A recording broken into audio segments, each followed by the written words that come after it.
All right, let's open to 1 Corinthians chapter 4 as we begin today.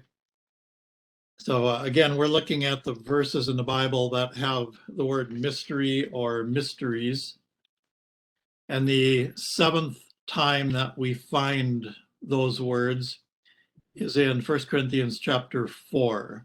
And this is, of the 7 times, this is the 4th time that Paul has used one of those words. And so the verse that has our word is in 1 Corinthians chapter 4 and verse 1.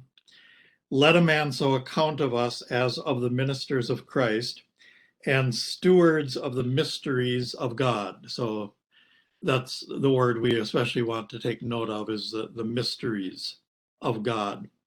So Paul begins chapter 4 by saying, let a man so account of us. And this refers back in the context to the end of chapter 3. And so if you, in chapter 3, go back to verse 21, and we'll just kind of briefly see what Paul has just been speaking about. So 1 Corinthians chapter 3, verse 21, therefore let no man glory in men, for all things are yours, whether Paul or Apollos or Cephas or the world or life or death or things present or things to come, all are yours. And ye are Christ's, and Christ is God's. So the Corinthian saints, Paul has just stated, as we read at the end of chapter 3, are not to glory in men. And if you read chapters 1, 2, and 3, you see he's telling them that they're not to glory in men who excel in the wisdom of this world, but they're also not to glory in men who are the preachers of the gospel, and they're not to glory in themselves. So they're not to glory in any of those men. And so again, in 1 Corinthians chapter 3 and verse 21, he says, therefore let no man glory in men. And now, as we come to chapter 4, Paul now focuses on their attitude about us. So chapter 4 and verse 1, he says, let a man so account of us. And in the immediate context, when he uses the word us in verse 1, it would seem that he's referring to himself and to Apollos and Cephas, because he just mentioned those in chapter 3 and verse 22. It's also possible, if you look back in chapter 1, and Gene Gross, would you read chapter 1, verse 1? Paul, called to be an apostle of Jesus Christ through the will of God, and Sosthenes, our brother. So it's possible that he also has Sosthenes in mind. Let me see here.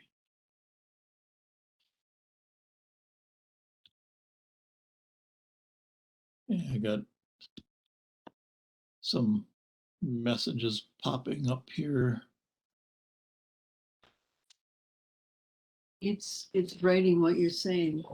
Okay, so again, it's possible, based on chapter 1, verse 1, which Gene just read, that Paul also has Sosthenes in mind in chapter 4 and verse 1 with the word us. But certainly he has in mind himself and Apollos and Cephas. So how should we think of these men? Paul says in chapter 4, verse 1, we should account them as of the ministers of Christ. Now, many commentators, of course, talk about the Greek words and what they mean and so forth. And so many of the commentators say that the Greek word, which is translated ministers in chapter 4 and verse 1, literally referred to an under rower, or someone who rowed in the lower bank of oars on a large ship. So that, of course, would be a very lowly position and involve extremely hard work. And whether that is correct or of any real interest or not regarding that Greek word, I do think that is the idea that Paul has in mind in chapter 4, verse 1. where he speaks of himself and the others as the ministers of Christ. If you look back in chapter 3 in 1 Corinthians, and beginning in verse 4, chapter 3, verse 4. For while one saith, I am of Paul, and another, I am of Apollos, are ye not carnal? Who then is Paul, and who is Apollos, but ministers? So there's that word again, ministers. But ministers by whom ye believed, even as the Lord gave to every man. I have planted, Apollos watered, but God gave the increase. So then neither is he that planteth anything, neither he that watereth, but God that giveth the increase. So you see in this passage in chapter 3 also that Paul uses the word ministers of himself and the others here. Again, as being in a very lowly position and involving a lot of hard work. It's not, in this case, planting and watering. So it's not a glamorous work being a minister in this passage or in chapter 4 and verse 1. But again, it's a lot of hard work without a lot of glory to it. So the Corinthian saints, again in chapter 4, verse 1, Paul says that you should account us as of the ministers of Christ. So the Corinthian saints should not think of Paul and Apollos and Cephas as some superstars or superheroes who are competing with one another for fame, which is how the Corinthians did view them. But they ought not. Instead, they should view them again as the ministers of Christ. So there's a structure of subordination in the world and in the church. And if you, for example, if you look at chapter 3 and verse 23, it says even that Christ is God's. So again, there's a structure of subordination. And even this verse and others tell us that the Son is subordinate to the Father within the Godhead. So Paul, Apollos, and Cephas, where do they fit into this structure? And again, Paul makes it clear that they are not to be viewed as superstars, but as ministers. They work just like the rowers in a boat are working for the captain and the others on the boat. Paul says we are working to the benefit of the saints. So if you look in, again, in chapter 3 and verse 22, he says, the end of verse 21, he says, for all things are yours.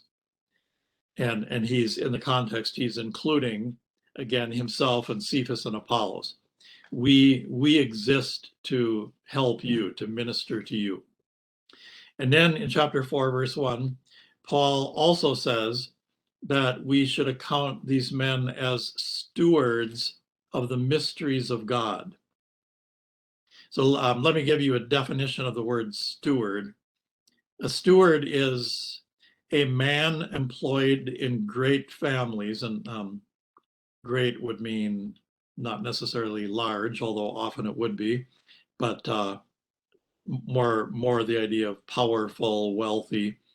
So a steward is a man employed in great families to manage the domestic concerns, superintend the other servants, collect the rents or income, keep the accounts, etc.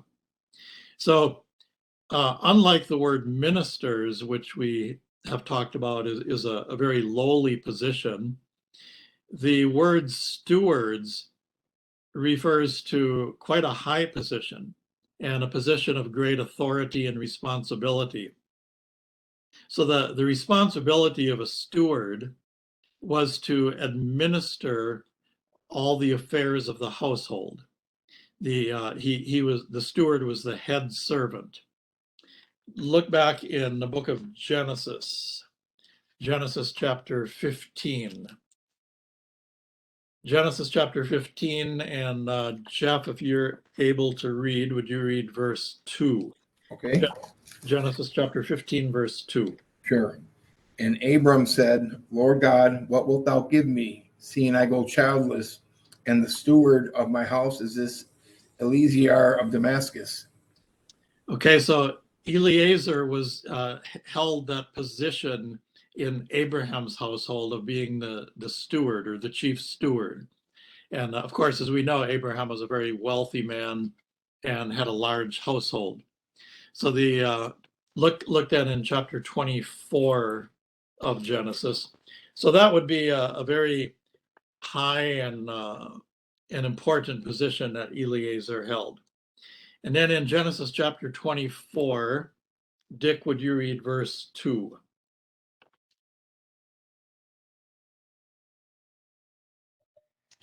Okay, we have Genesis 24:2. He says, And Abram said unto his eldest servant of his house that ruled over all that he had, Put, I pray thee, my hand under my thigh. All right, so this is one of the verses we can see that the steward ruled over all the possessions of his master. So it says in verse 2 that ruled over all that he had. So the steward again was responsible for managing all the affairs of the house. So again, it's a very important position to hold. And then look in chapter 39 in Genesis. Chapter 39, and Meg, would you read verse 4?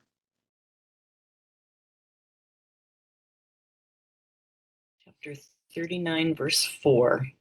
And Joseph found grace in his sight, and he served him, and he made him overseer of his house, and all that he had he put into his hand. So Joseph held this position with Pharaoh, so that all that the Pharaoh had was put, as verse 4 says, was put in the hand of Joseph. So Joseph had the authority and the responsibility to oversee all the affairs of Pharaoh's house. And that would be including dealing out any payments, supplies, all of that sort of thing. Joseph would have been responsible for. Then look in Luke chapter 12. Luke chapter 12, and Sharon, would you read verse 42?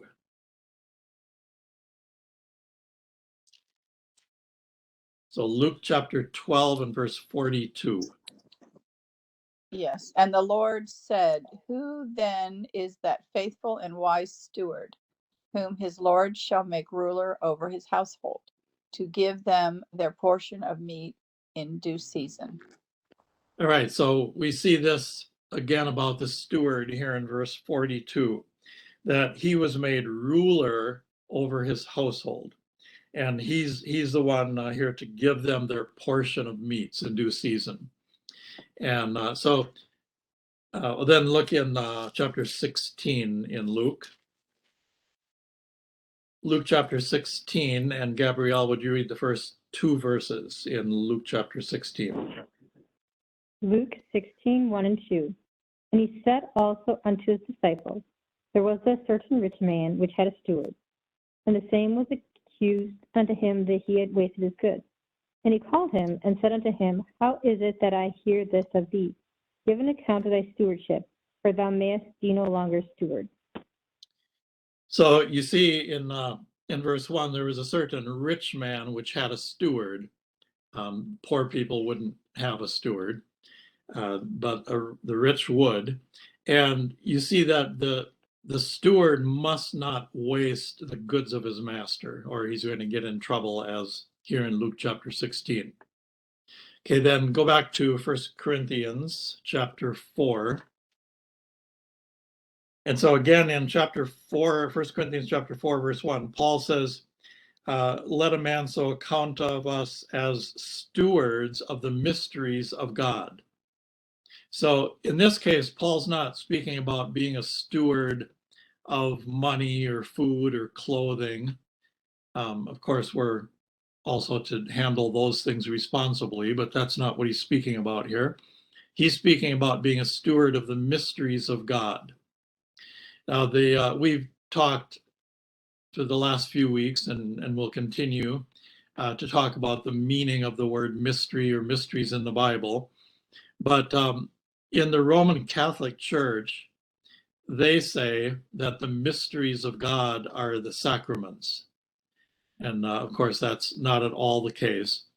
And also, Paul is not saying when he speaks about the mysteries of God in verse 1, he's not saying that the mysteries of God are found in some kind of a puzzle that's difficult to solve and only the clergy can understand that puzzle. That's a very common idea. In fact, if you look at all the religions in the world, there are a few things that every religion has in common. One, of course, is they all require some form of works for salvation. But another thing that all religions in the world have in common is they all have some kind of mysteries or higher spiritual information that the average people can't understand or can't know. So only the priests or gurus or imams or whoever, whatever title they may be given, can know these so-called mysteries of God. But again, as we've seen, that's not the meaning of the word mysteries in the Bible. It simply refers again to doctrines that were previously kept secret, but now revealed. And it's not only revealed to a few elite clergy, but it's revealed to all the saints through Paul's writings. So in his epistles, Paul, if we wonder, well, what are these mysteries of God? Paul tells us in his epistles about these mysteries of God. So we've looked at some of them already.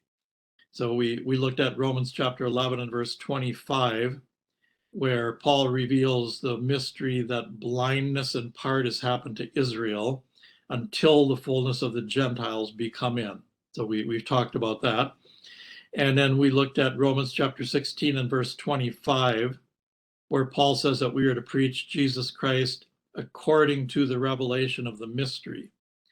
And then last week we looked at 1 Corinthians chapter 2 and verse 7, where he says that we speak the wisdom of God in a mystery.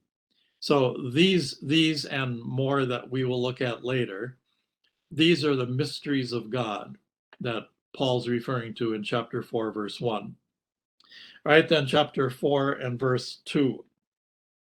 Moreover, it is required in stewards that a man be found faithful. And from the verses that we looked at in Genesis and Luke, you can clearly see that what Paul says in verse 2 is that it is required in stewards that a man be found faithful. So if Paul and the other men are stewards of the mysteries of God, as he says they are in verse 1, what is required of them? Well, what is required of them, again, is in verse 2, that a man be found faithful. So a steward, as we've seen, is given great responsibility.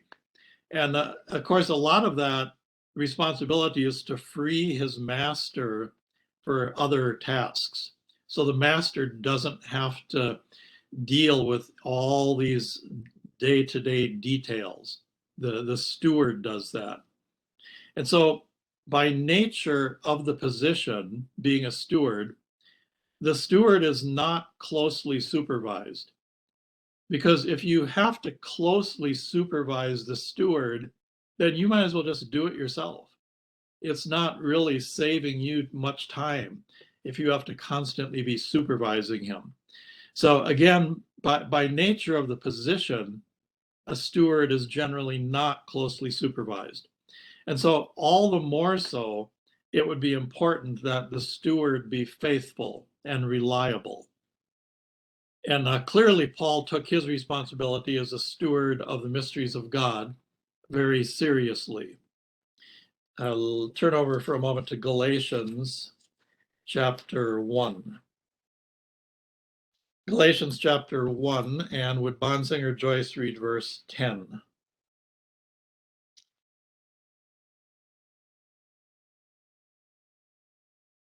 Why now persuade men, O God? Or do I seek to please men? For if I yet please men, I should not be the servant of Christ. So Paul's only concern as a steward, or here a servant, his only concern was pleasing God, his master.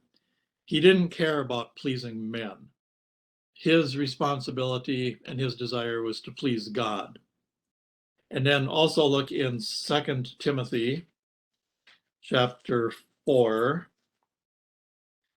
2 Timothy chapter 4. And Aaron, would you read verses 2, 3, and 4? The 2 Timothy chapter 4 and verses 2 through 4.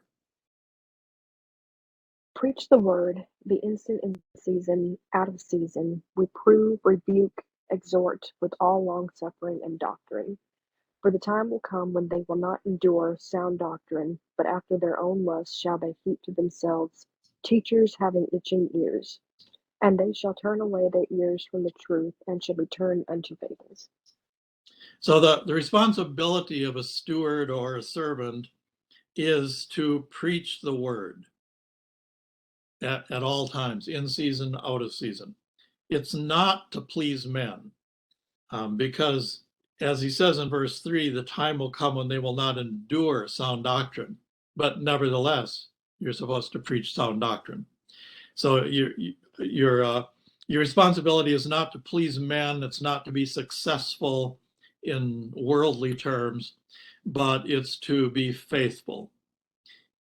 Go back to 1 Corinthians chapter 4.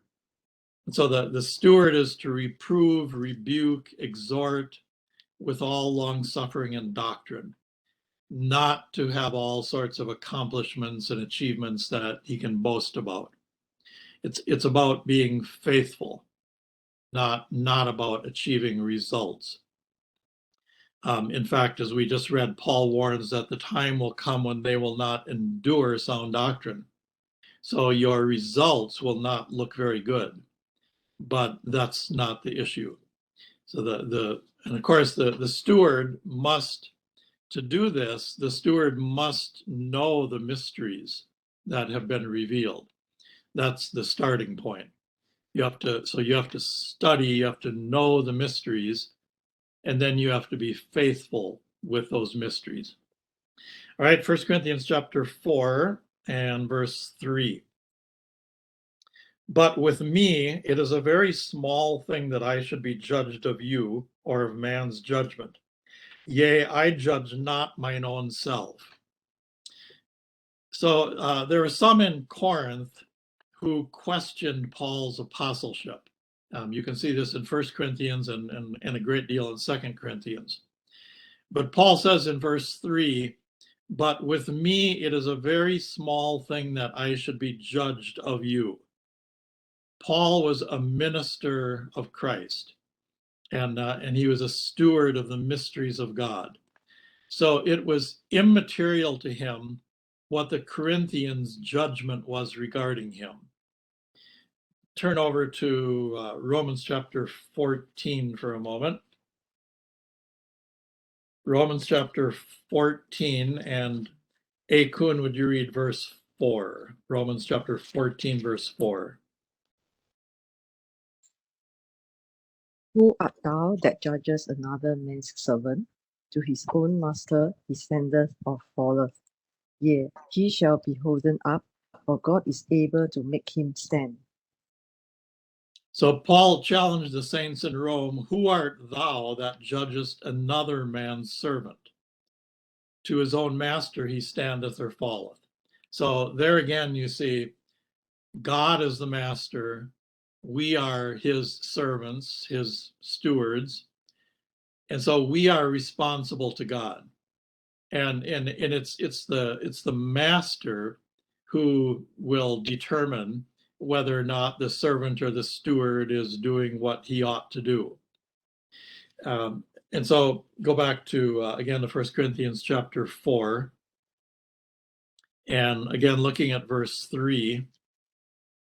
So it was a very small thing to Paul how the Corinthians judged him. But he also says the same thing in chapter 4, verse 3, of man's judgment. By the way, in chapter 4 and verse 3, where the King James says of man's judgment, the NIV says by any human court. But the point here is not only or primarily regarding what a court thinks or what a court decides.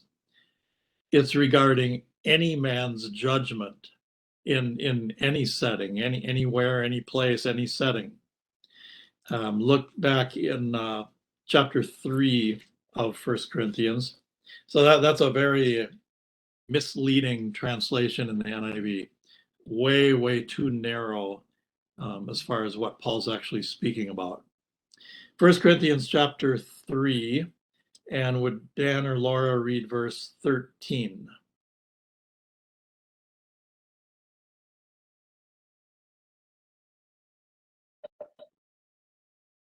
Every man's work shall be manifest, for the day shall declare it, because it shall be revealed by fire, and the fire shall try every man's work of what sort it is. So Paul knows that every man's work shall be made manifest, for the day shall declare it. And prior to the day that's spoken of here, it is a very small thing to Paul, how the Corinthians judged him or how any man judged him. And so furthermore, ministers and stewards we're not called upon to judge one another. So again, Paul is not worked up, not concerned about how the Corinthians judge him or how any man judges him. Okay, then back in chapter 4, 1 Corinthians, and verse 3 concludes with Paul saying, "Yea, I judge not mine own self." So not only does Paul know that the Corinthian saints are not qualified to judge him, and man in general is not qualified to judge him, but he also knows that he is not able or qualified to judge himself. And so that there's a very important lesson to be learned for us by what Paul says here in chapter 4 and verse 3. Much of Christian teaching, and it's important in many ways, and we could think of a number of examples, but one I will mention is that much of the Christian teaching in recent times, one example would be the so-called Discipleship Movement. It puts a great deal of emphasis on being introspective. So that we're told that we should be constantly evaluating ourselves. In fact, we used to work with an organization where we were taught that it's important for us to have fellowship together, including one-on-one or small groups and so forth. And that when we get together like that with another believer or a few believers, we should ask them things like, how is your relationship with God? And so forth. And so it's emphasized that we should evaluate how are you doing spiritually? How is your relationship with God at the moment? Are there any sins that you need to confess? And so all of those things we're taught that we should think about these things regarding ourselves. But when we left that organization and I began to learn rightly dividing the word of truth, and I rethought and restudied many of the things that I had been taught, and I decided that not only is that not biblical, but it's really very harmful and contrary to sound Bible doctrine. One reason being, as Paul says here in chapter 4 and verse 3, we can't judge ourselves. I'm not qualified to judge myself. You are not qualified to judge yourself. We're not qualified to do so, and we're not appointed to do so. Look back in Romans chapter 3 for a moment. Romans chapter 3, and Paul, would you read verse 12?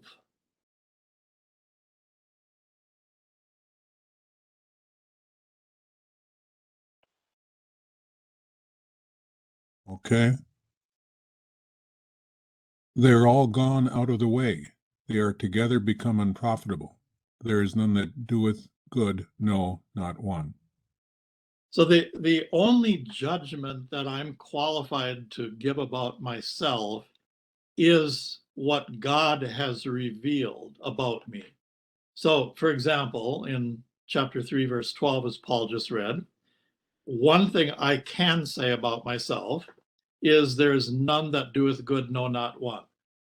So that is something I can say about myself, and you can say about yourself.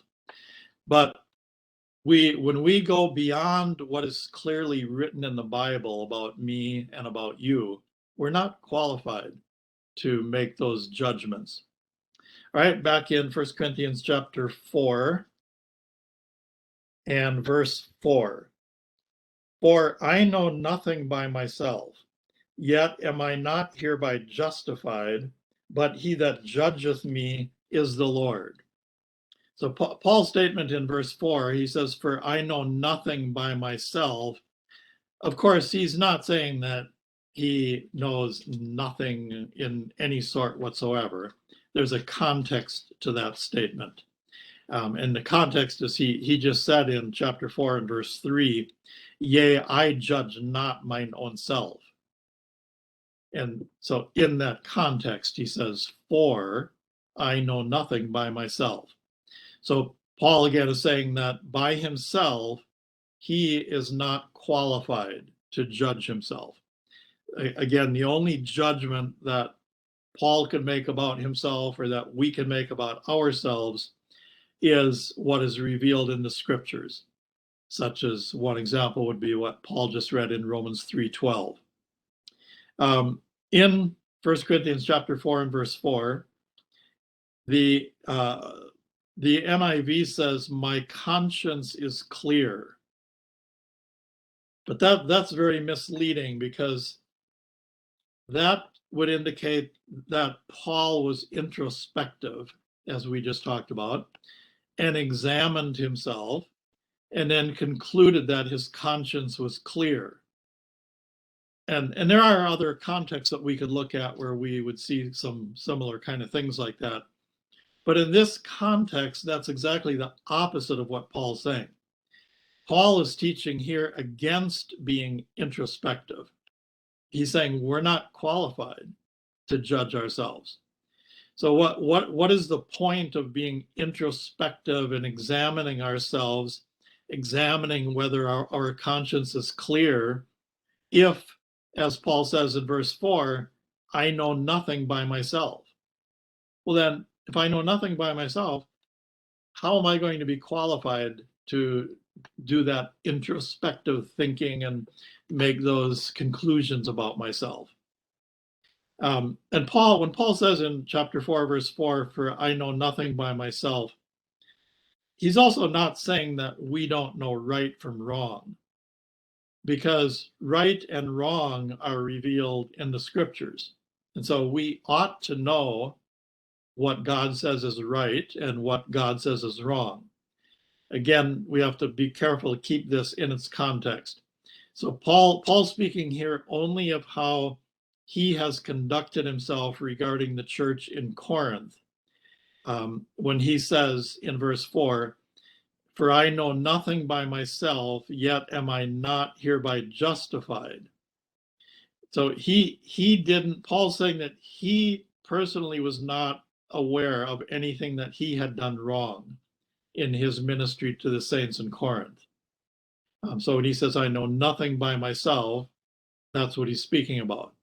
But he's saying the fact that I don't personally know of anything that I've done wrong, that doesn't mean that I'm justified, because he just made the point. He's not qualified to judge himself. And so in verse 4, Paul says, "Yet am I not hereby justified." And we've talked about the word justified in considerable detail. Again, the word justified means declared righteous, or you could say declared to be right.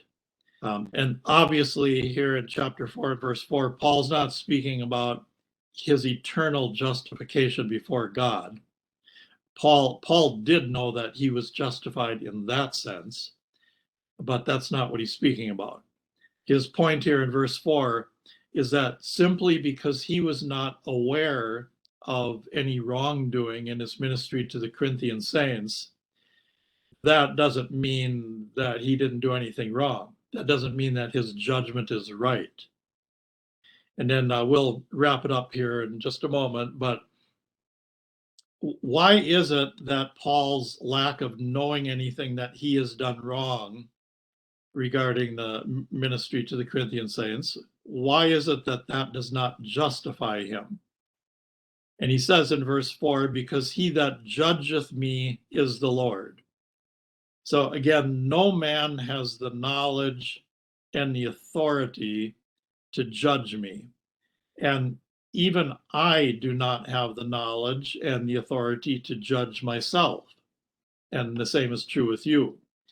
Only the Lord has the necessary knowledge and has the authority to judge us. And in addition, no man, including myself, including you, has the moral character, the godly character to be a dependable judge. Last time, I think after we were done, Dick referred to the verse in Jeremiah where it talks about the heart being deceitful. So if our hearts are deceitful, and they are, then I'm obviously not qualified to judge myself, and you are not qualified to judge yourself. So ultimately, it is the Lord who will judge. So my responsibility is not to judge you, and it's not to judge myself, and it's also not to be concerned with how others judge me. My responsibility is to know the scriptures, specifically the mysteries of God, and then be faithful to God, to be a faithful steward of the mysteries of God. All right, we will stop there for today, and then next week we will look at the next time in the Bible where we find the word mystery or mysteries. So thank you all. Thank you, Dan. Thank you. Good night. Good morning, everybody. Thank you. Take care, Dan.